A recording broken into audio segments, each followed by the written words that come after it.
léegi kon may nga di nga jóge maa lekkoo fa yàpp rek. Mais bien sûr, 5 brochettes. Plus spaghetti et pommes de terre.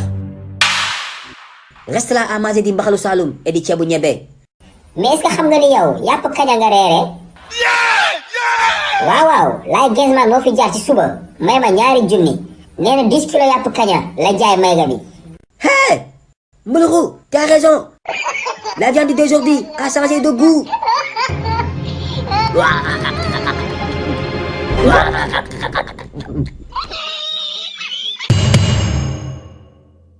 Bu ma kenn téye tey dama koy rey.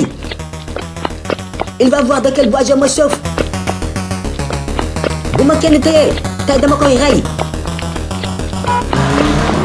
Alaaji Mboulourou, sors d'ici.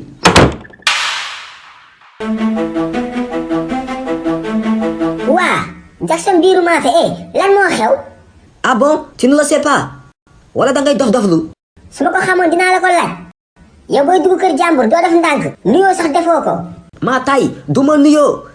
Laye Genzman laa bëgg nga wax ma fu mu dëkk. Je vais le tuer. waa sooy wër Laye Genzman lu si sama yoon ba nga dara daj sama buntu kër gi nii. Chut, Mboulourou, tu parles trop. Da nga bëri wax yow. Où habite Laye Genzman? C'est à cause de lui que j'ai mangé de la viande de rat. Yàpp kaña. waaye Jackson Laye Genzman yow la jaay yàpp kaña bi wala mayga bi. Mais c'est moi qui l'ai mangé. Montre-moi Laye Genzman. Wala ma toj sa bopp bi. kuuru bopp laa lay dóor léegi.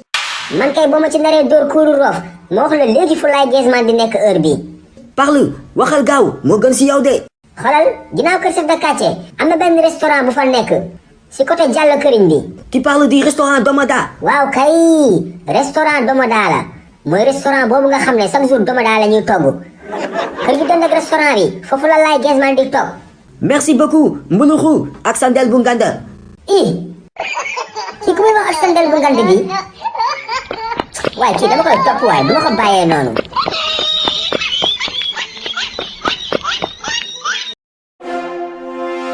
moo waay yow suluxu kañ la commencé dawal mbaam. xale yi livre bees génnati la de. waaw vacances yi am ngeen lu leen wéetali de. ñaari livre suluxu yu bees tàq tome 4 ak tome 5 lañ leen indil. bii pa da ngay am livre de lecture ak question de compréhension. ngeen foog ne foofu la yemul foofu de da ngay amaale livre coloré yaa suluxu di coloré suluxu di coloré ndumbe di coloré Malick ak ñeneen. kan nga bëgg coloré yow. Je veux colorier Jackson biiru Mafé. Jackson biiru Mafé nga bëgg coloré yow nag kan nga bëgg coloré. Moi, je veux colorier le Tiaya de Suluku.